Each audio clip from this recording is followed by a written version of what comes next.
हम लोग कर रहे थे इलेक्ट्रोकेमिस्ट्री।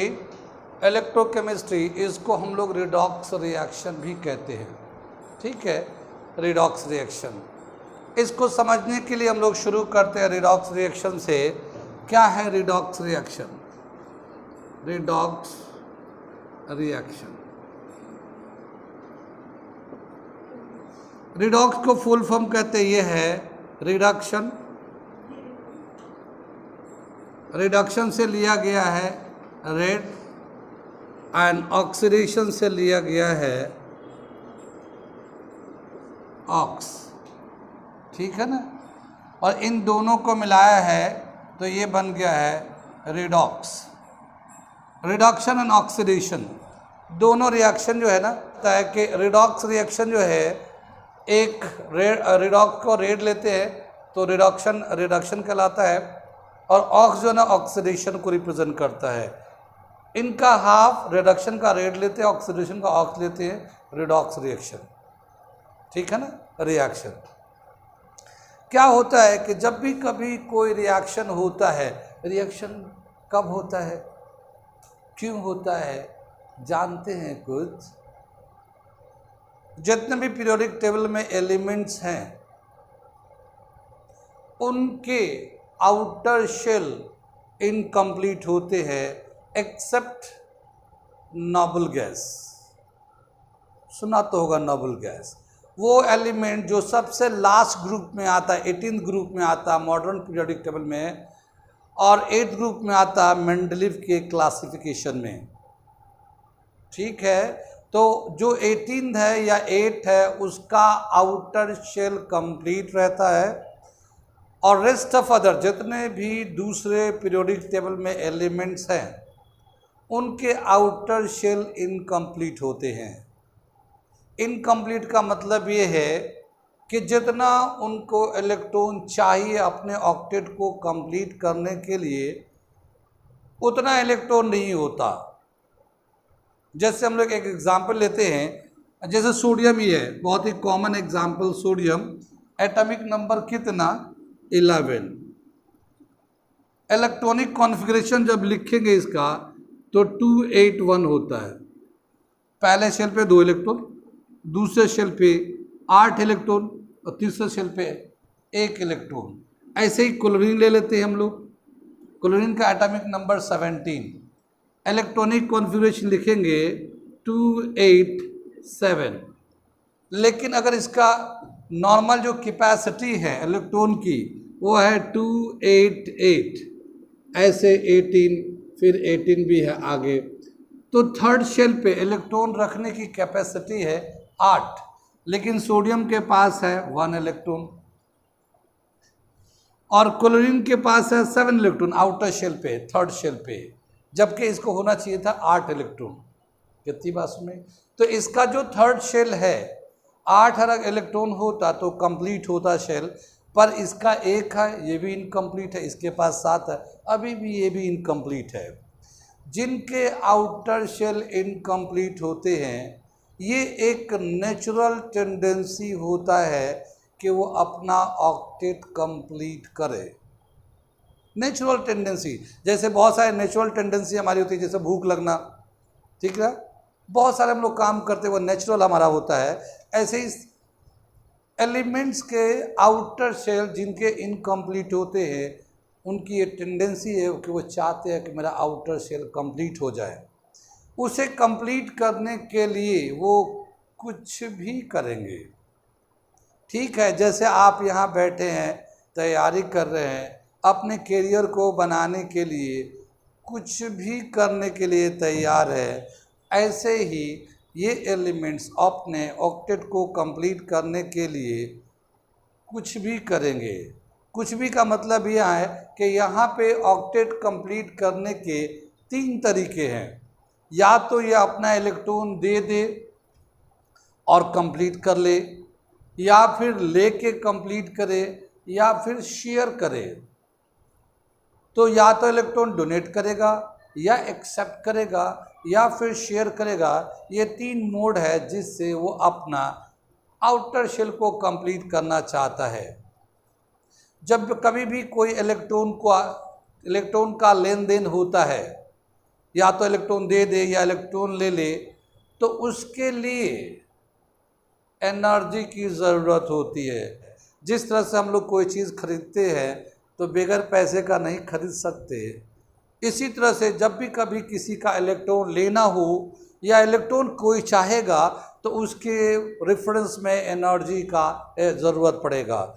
कितना एनर्जी चाहिए एक इलेक्ट्रॉन को लेने के लिए, उसे हम लोग कहते हैं आयोनाइजेशन एनर्जी। सुना तो होगा आप लोगों ने, आयनाइजेशन एनर्जी। डेफिनेशन देते हैं, the amount of energy required to remove an electron from the outermost shell of an atom when it exists in gaseous state is known as ionization energy। लिखा दूँ डेफिनेशन, ऐसा लगता है, लिखाता हूँ इसको। Ionization energy को फिर मैं बताता हूँ आगे। आयोनाइजेशन एनर्जी ये बोलते हैं इसको, द अमाउंट ऑफ एनर्जी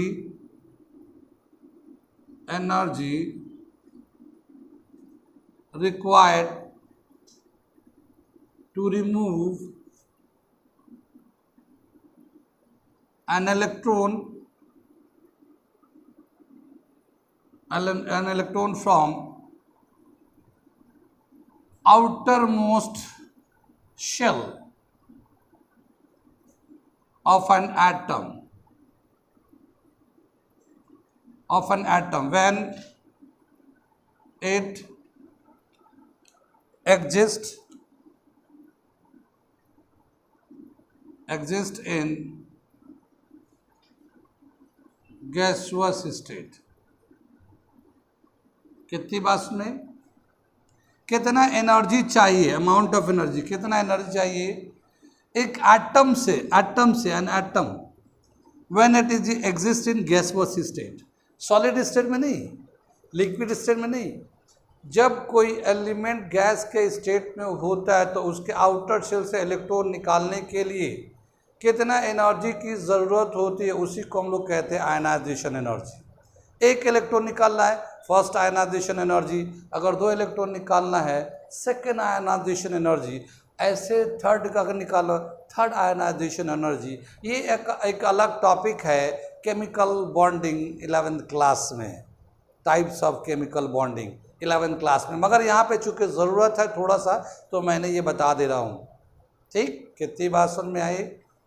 अब क्या बताया कि यहाँ पे सोडियम के पास थर्ड शेल पे 1 इलेक्ट्रॉन है, लेकिन चाहिए कितना, 8 इलेक्ट्रॉन, 8 चाहिए। तो 1 है, इसके लिए उसको 7 इलेक्ट्रॉन की ज़रूरत है, और अगर 7 इलेक्ट्रॉन को लेने के लिए बहुत सारे एनर्जी की ज़रूरत है, तो सोडियम के पास इतना एनर्जी है भी नहीं। तो सोडियम क्या होगा, इतना एनर्जी नहीं है तो इलेक्ट्रॉन लेना प्रीफर नहीं करेगा, वो देना प्रीफर करेगा, कोई हमारा एक इलेक्ट्रॉन ले ले। इसी तरह से क्लोरीन क्या है, क्लोरीन के 7 इलेक्ट्रॉन ऑलरेडी है, इसे 1 इलेक्ट्रॉन चाहिए अपने ऑक्टेट को कंप्लीट करने के लिए। कितनी बात सुन में। तो क्लोरीन बहुत आसानी से इस 1 इलेक्ट्रॉन को ले लेगा, क्यों, क्योंकि ये देना प्रीफर करेगा, क्योंकि इसको 7 इलेक्ट्रॉन लेना मुश्किल है और इसको सिर्फ 1 इलेक्ट्रॉन चाहिए ताकि मेरा ऑक्टेट कंप्लीट हो जाए। तो उस 1 इलेक्ट्रॉन को लेने के लिए जो भी ज़रूरत पड़ेगा उतना एनर्जी दे सकता है। तो क्या समझ में आया कि क्लोरीन को बहुत आसानी से 1 इलेक्ट्रॉन ले सकता है, क्योंकि जितना चाहिए 1 ही इलेक्ट्रॉन की कमी वो आसानी से ले सकता है। तो इसकी टेंडेंसी है डोनेट करने की और इसकी टेंडेंसी है एक्सेप्ट करने की। जब कभी ये दोनों सोडियम और क्लोरीन करीब आएंगे, ठीक है ना, जब करीब आएंगे, जब और करीब आएंगे, जब उस रेंज में आएंगे जहाँ पे वो एक दूसरे को इन्फ्लुएंस करने लगे, कितनी बात सुन में, इन्फ्लुएंस करने लगे, तो क्या होगा कि ये सोडियम का जो आउटर मोस्ट शेल का 1 इलेक्ट्रॉन है, ये डॉट से दिखा रहा हूँ मैं, ये वाला इलेक्ट्रॉन को, और ये जो हमारा क्लोरीन का 7 इलेक्ट्रॉन है, ये क्लोरीन, ये 7 इलेक्ट्रॉन है, ये इस तरह से ये आपस में एक बॉन्ड बना लेंगे, ठीक है ना, बॉन्ड बना लेंगे। ये नेचुरल तौर पे बनाया क्योंकि उसको चाहिए, उसको देना चाहेगा, वो लेना चाहेगा। लेकिन एक टर्म आता है इलेक्ट्रोनेगेटिविटी, नाम सुना है इलेक्ट्रोनेगेटिविटी। आयनाइजेशन को मिटा दूं, इलेक्ट्रोनेगेटिविटी क्या होता है, किसी को आता है, याद है कुछ? ठीक है, इलेक्ट्रोनेगेटिविटी, ठीक है, इलेक्ट्रोनेगेटिविटी। ठीक है, क्या बताया कि इलेक्ट्रोनेगेटिविटी में the power of sharing the bonded electron, the power of sharing the bonded electron, ठीक है ना, bonded electrons is called electronegativity. ठीक है ना, electronegativity, the power of sharing the bonded electrons is called electronegativity. अब ये जो बॉन्ड बना है सोडियम और क्लोरीन में, ये बॉन्ड बन गया, लेकिन क्या देखा गया है कि क्लोरीन का इलेक्ट्रोनेगेटिविटी सोडियम से ज़्यादा है। तो ये जो बॉन्डेड इलेक्ट्रॉन होगा, ये बॉन्डेड, जैसे ये वाला ये बॉन्डेड इलेक्ट्रॉन ये क्लोरीन अपनी तरफ खींच लेगा, उसकी इलेक्ट्रोनेगेटिविटी ज़्यादा है, वो अपनी तरफ खींच लेगा। जब वो खींच लेगा तो इसका एक इलेक्ट्रॉन कम होने लगेगा, एक इलेक्ट्रॉन कम हो जाएगा। अब जैसे 11 इलेक्ट्रॉन था तो 11 प्रोटॉन भी होता है एटम में। अब एक इलेक्ट्रॉन उसके क्लोरीन के पास चला गया तो 10 इलेक्ट्रॉन है, मगर प्रोटॉन तो 11 है। तो एक पॉजिटिव चार्ज या डेल्टा पॉजिटिव चार्ज इस पे आ जाएगा सोडियम पे, और क्लोरीन पे एक इलेक्ट्रॉन बढ़ जाएगा तो उसकी वजह से डेल्टा नेगेटिव चार्ज या पूरा एक नेगेटिव दिखा सकते हैं हम लोग। कितनी बात सुनी? तो इन दोनों में ये इस तरह का पॉजिटिव या नेगेटिव चार्ज बन जाता है, ये एक आयनिक कंपाउंड बन जाता है। कितनी बात सुनी? क्या देखा गया है कि कोई भी एलिमेंट एक्सेप्ट नोबल गैस को छोड़कर जितने भी दूसरे एलिमेंट्स हैं उनके आउटर शेल कंप्लीट नहीं होते, और वो अपने आउटर शेल को कंप्लीट करना चाहते, उनकी टेंडेंसी होती है, और उसको कंप्लीट करने के लिए वो बॉन्ड बनाते हैं। बॉन्ड 2 टाइप्स के यहाँ पे देखेंगे, एक होता आयनिक बॉन्ड, एक होता कोवैलेंट बॉन्ड। तो जैसे जिसका इलेक्ट्रोनेगेटिविटी का डिफरेंस ज़्यादा होगा उसमें आयनिक बॉन्ड बनता है, और जिसमें इक्वल होगा उसमें कोवैलेंट बॉन्ड बनता है। मैं क्या बताना चाह रहा हूँ कि हर एलिमेंट चाहता है कि मेरा बॉन्ड बन जाए या आउटर शेल कंप्लीट हो जाए, ठीक है ना, आउटर शेल कंप्लीट हो जाए, और उसके लिए वो रिएक्शन करता है। कितनी बात में यहाँ पे जैसे एक रिएक्शन से हम बताए कि जो सोडियम है वो अपना इलेक्ट्रॉन डोनेट करता है, और क्लोरीन क्या करता है, इलेक्ट्रॉन एक्सेप्ट करता है। तो जो इलेक्ट्रॉन डोनेट करता है वो ऑक्सीडाइज्ड होता है, वहाँ पे ऑक्सीडेशन होता है, और जो इलेक्ट्रॉन को गेन करता है वो रिड्यूस होता है, वो प्रोसेस कहलाता है रिडक्शन प्रोसेस। कितनी बात में है? तो ऑक्सीडेशन एंड रिडक्शन अगर हम लोग डिफाइन करते हैं इलेक्ट्रॉनिक कंसेप्ट के बेस पे, इलेक्ट्रॉनिक कंसेप्ट के बेस पे अगर ऑक्सीडेशन रिडक्शन डिफाइन करते हैं तो ऑक्सीडेशन होता है, ऑक्सीडेशन डिफाइन करते कैसे, loss of electron, loss of electrons in a chemical reaction, chemical reaction, loss of electron in a chemical reaction is called oxidation। क्या है? ऑक्सीडेशन कहलाता है। ठीक है, लेकिन जिस वक्त ये सोडियम लॉस करेगा इलेक्ट्रॉन तो कोई ना कोई तो उसे गेन कर रहा होगा, तो जो गेन करेगा वहां पे जो प्रोसेस होगा वो होगा रिडक्शन। तो रिडक्शन प्रोसेस को हम लोग डिफाइन करते हैं यहाँ पे, reduction gain of electron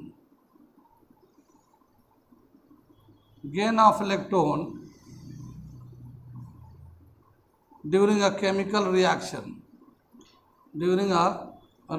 is called reduction। कितनी बात समझ में आई? तो जो लॉस करता है इलेक्ट्रॉन को वहाँ ऑक्सीडेशन होता है, और जो इलेक्ट्रॉन को गेन करता है वहाँ रिडक्शन होता है। जब भी कोई एलिमेंट इलेक्ट्रॉन को देगा तो दूसरा कोई ना कोई उसका लेने वाला होना चाहिए, यानी oxidation and reduction occurs simultaneously. क्या मतलब हुआ कि ऑक्सीडेशन रिडक्शन साथ साथ चलते हैं। ऐसा नहीं कि कोई इलेक्ट्रॉन दे दिया और इलेक्ट्रॉन ऐसे घूम रहा हवा में, लेने वाला कोई नहीं है। वो तभी देगा जब लेने वाला सामने होगा। जैसे मान लो कोई भीख मांग रहा है तो देने वाला होगा तभी तो कोई लेने वाला होगा, और लेने वाला होगा तभी तो कोई देगा भीख। मान लो सभी लोग अमीर है तो भीख कौन किसको देगा? ठीक है। तो इसी तरह से बताया क्या कि यहाँ पे एलिमेंट के अंदर एक टेंडेंसी है कि वो चाहते हैं कि मेरा आउटर शेल कंप्लीट हो जाए, ये नेचुरल टेंडेंसी है। और उस आउटर शेल को कंप्लीट करने के लिए वो या तो इलेक्ट्रॉन देंगे या लेंगे या शेयर करेंगे, और उस तरह से ऑक्टेट को कंप्लीट करते हैं। लेकिन अगर आयनिक बॉन्ड बनता है, आयनिक बॉन्ड जिसमें इलेक्ट्रॉन का ट्रांसफ़र होता है, तो जो एलिमेंट इलेक्ट्रॉन को ट्रांसफ़र करेगा या डोनेट कर देगा वो वहाँ पे ऑक्सीडेशन होता है या वो ऑक्सीडाइज्ड हो जाता है, और जो गेन करता है वो रिड्यूस हो जाता है।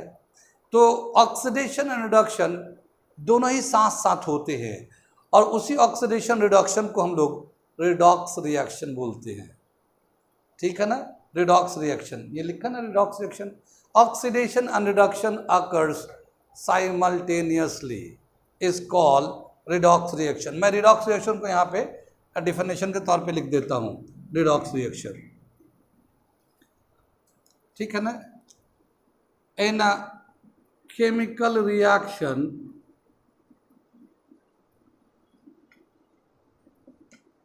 oxidation and reduction occurs simultaneously। ठीक है ना, is known as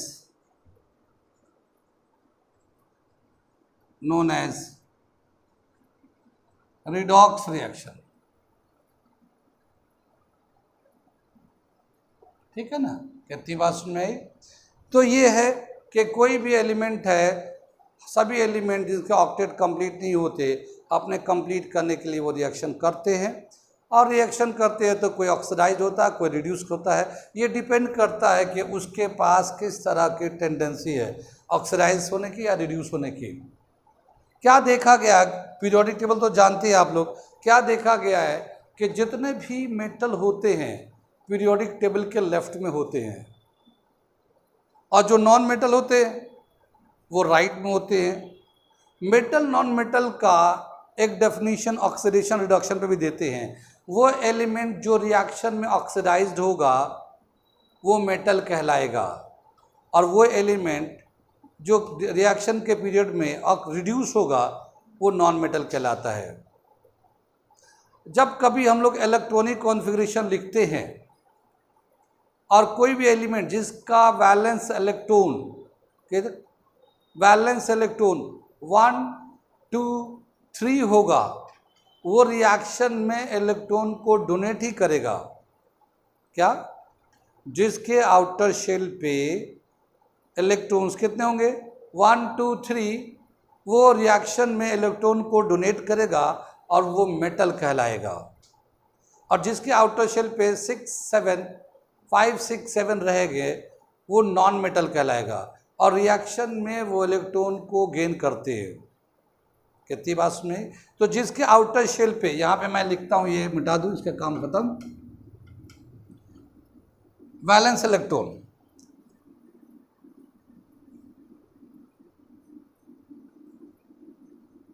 valence electrons, जिसके वैलेंस इलेक्ट्रॉन 1 2 3 हो गए, ये सब मेटल्स काउंट होंगे। ठीक है ना। यहाँ पे ऑक्सीडेशन होगा, ऑक्सीडेशन मतलब लॉस ऑफ इलेक्ट्रॉन। और अगर जिसके आउटर शेल में 5, 6, 7 है, ये सब नॉन मेटल्स होंगे, नॉन मेटल्स होंगे। और ये यहाँ पे रिडक्शन होता है। कितनी बात सुने। तो जिनके वैलेंस इलेक्ट्रॉन 1, 2, 3 होंगे वो रिएक्शन में इलेक्ट्रॉन को डोनेट करेंगे, मेटल्स कहलाएंगे। और जिनके 5, 6, 7 होंगे वो रिएक्शन में इलेक्ट्रॉन को गेन करेंगे और नॉन मेटल्स कहलाएंगे। ठीक है। जिसके आउटर शेल पे 4 होगा वो क्या कहलाएगा, मेटालोइड। अगर 4 है वैलेंस इलेक्ट्रॉन तो ये मेटालोइड कहलाता है।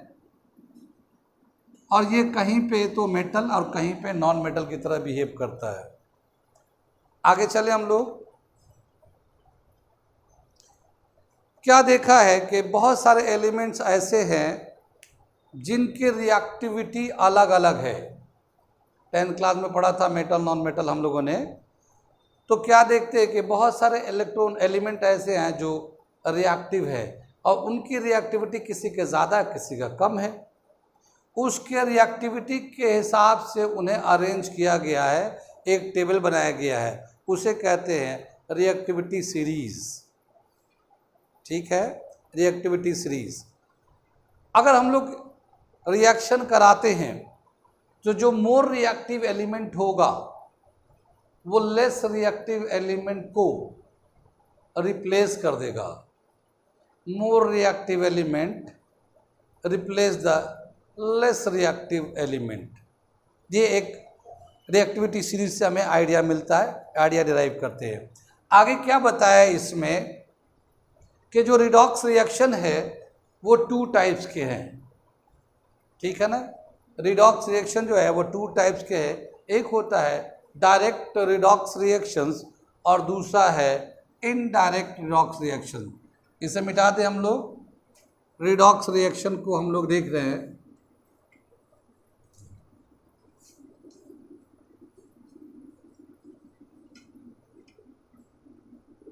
ये 2 टाइप्स के हैं।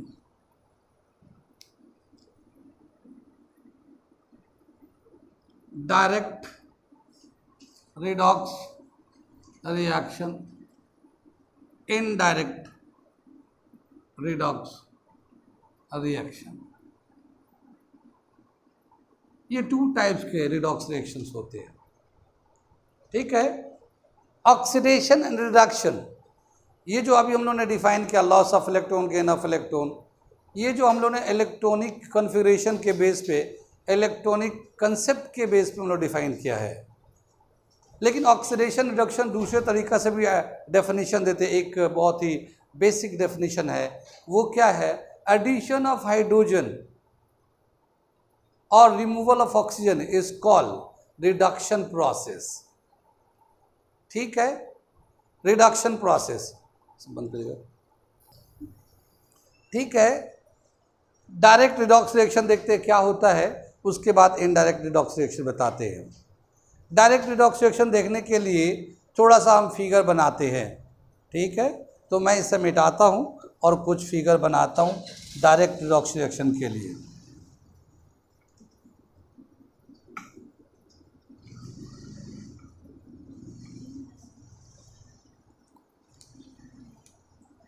डायरेक्ट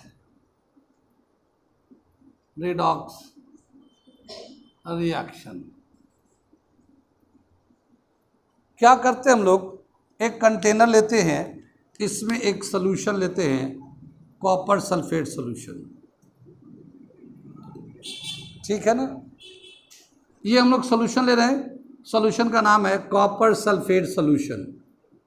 कितनी बात सुन रही।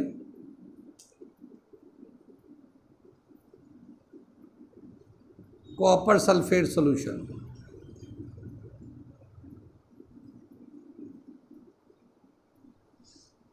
Copper sulphate solution. ठीक है। एक इसमें इलेक्ट्रोड ले लेते हैं और ये जो इलेक्ट्रोड है ये जिंक का है, जिंक का इलेक्ट्रोड है ये। ठीक, कॉपर सल्फेट सॉल्यूशन है, जिंक का इलेक्ट्रोड है, इसमें डीप कर दिया, है ना। कॉपर सल्फेट सॉल्यूशन का जो कलर होता है लाइट स्काई ब्लू,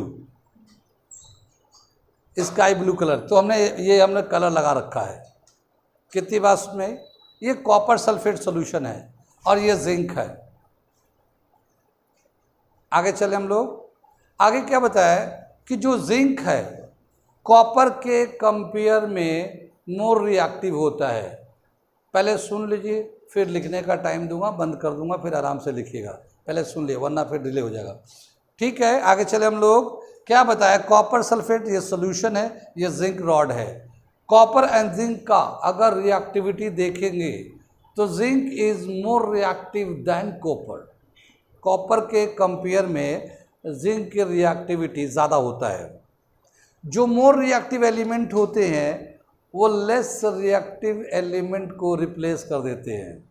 ठीक है ना, लेस रिएक्टिव एलिमेंट को रिप्लेस कर देते हैं। तो यहाँ पे जो कॉपर सल्फेट है ना, कॉपर लेस रिएक्टिव एलिमेंट है, जिंक मोर रिएक्टिव। अब हमने जिंक को डाल दिया तो इतना सेक्शन जो है जिंक कॉपर के अंदर डीप है, डीप है। कितनी बात सुनी।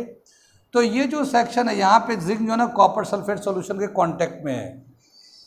तो इस कांटेक्ट की वजह से क्या होगा कि कॉपर सल्फेट डिसोसिएट करने लगेगा, कॉपर सल्फेट डिसोसिएट करेगा। और इस तरह से कॉपर सल्फेट का जब ये डिसोसिएट करेगा तो ये कॉपर 2 पॉजिटिव SO4 2 नेगेटिव, ऐसे ये डिसोसिएट कर जाएगा। किसकी वजह से, जिंक की वजह से, क्योंकि जिंक मोर रिएक्टिव है। अब जैसे मोर रिएक्टिव का इन्फ्लुएंस का एक मतलब समझ लिए, मान लो मैं बस स्टैंड पे खड़ा हूँ, मैं क्यों खड़ा रहूँगा। मान लो एक आदमी है बस स्टैंड पे खड़ा है, एक लड़का है बस स्टैंड पे खड़ा है, ठीक है, नहीं लड़का नहीं, लड़की को खड़ा कराता हूँ। चलो एक लड़की है बस स्टैंड पे खड़ी है और बस का इंतज़ार कर रही है।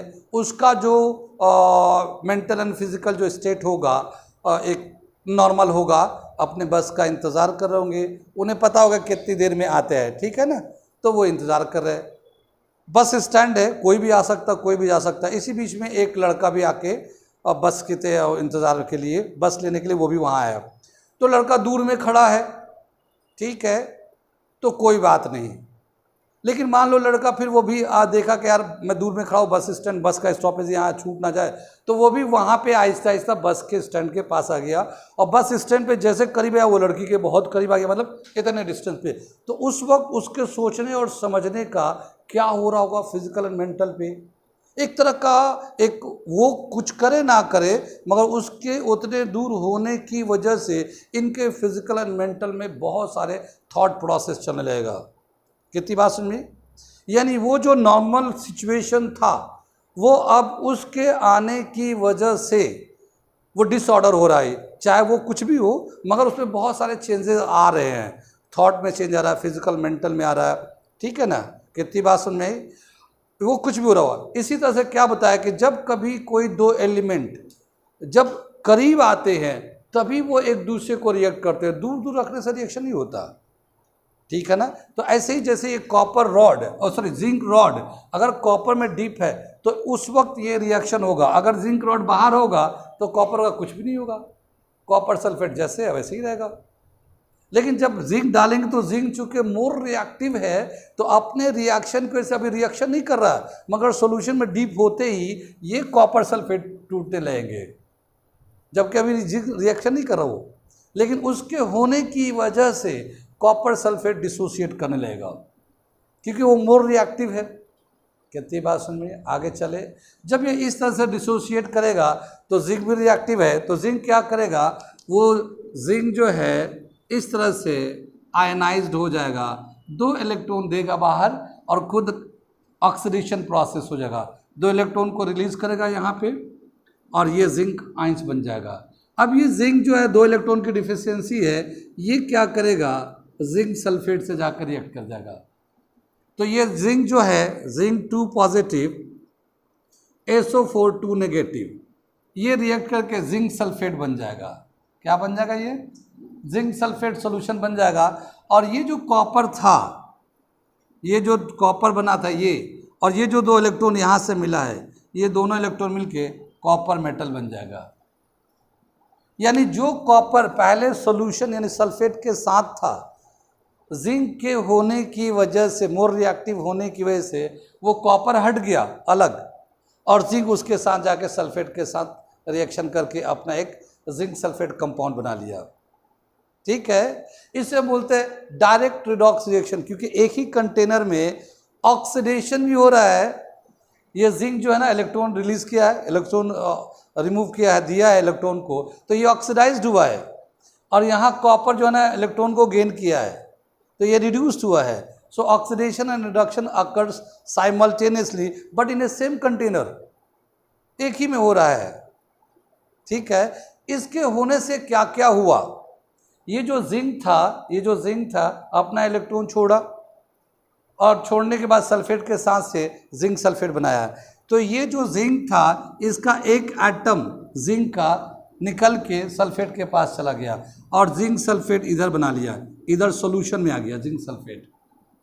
ऐसी एक एक एटम जिंक का निकलता रहेगा, सल्फेट से मिलता रहेगा, और जिंक का एक एक एटम करके घटता जाएगा। तो ये जो जिंक रॉड है वो आहिस्ता आहिस्ता पतला डिप्लीशन होते जाएगा, पतला होता जाएगा, क्योंकि जिंक जो है ना इसका निकलते जा रहा है, सल्फेट बनाते जा रहा है, और जितना है वो जिंक सल्फेट बनाएगा उतना ही कॉपर इधर से बन बन के निकलता रहेगा। कितनी बात सुन में, आगे चले पीछे चले। ठीक, तो ये जो रिएक्शन हो रहा है इसमें क्या होगा, द मास ऑफ क्या क्या चेंजेस आएंगे, मास ऑफ जिंक डिक्रीजेस। ठीक है ना, जिंक का मास घटता जाता है, और जो रिएक्शन हो रहा है ये रिएक्शन कहलाता है एक्सोथर्मिक रिएक्शन। जानते हैं एक्सोथर्मिक किसको कहते हैं? The reaction in which heat is evolve is called exothermic. जैसे कागज़ को जलाएंगे हम लोग तो हीट एंड लाइट निकलेगा, ये एक्सोथर्मिक प्रोसेस है। ठीक है, तो ऐसे ही जब ये कॉपर जिंक से जब कॉपर का रिएक्शन होगा तो ये एक एक्सोथर्मिक प्रोसेस होता है, तो हीट रिलीज होता है। हीट रिलीज होने से ये जो सोल्यूशन है ये इसका टेम्परेचर बढ़ जाता है।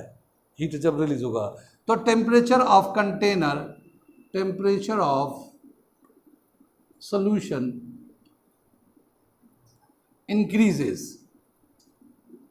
कितनी बात सुन में, कॉपर सल्फेट का क्या कलर होता है?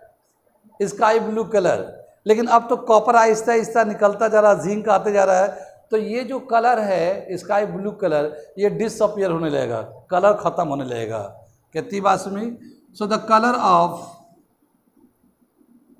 Colour of copper sulphate changes और डिसअपियर कर दिए, कॉपर सल्फेट डिसअपियर, ये जो कलर है ये ख़त्म होने लगता है।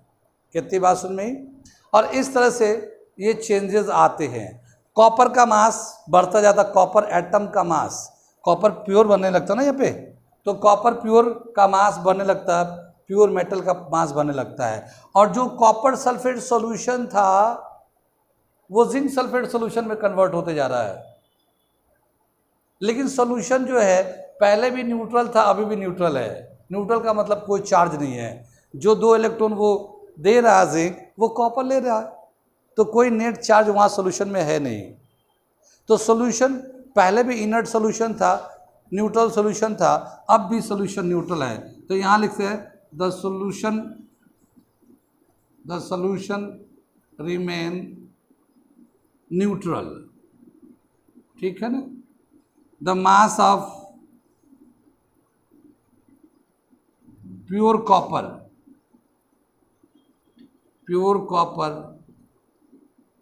increases. The solution changes. The copper sulfate solution changes into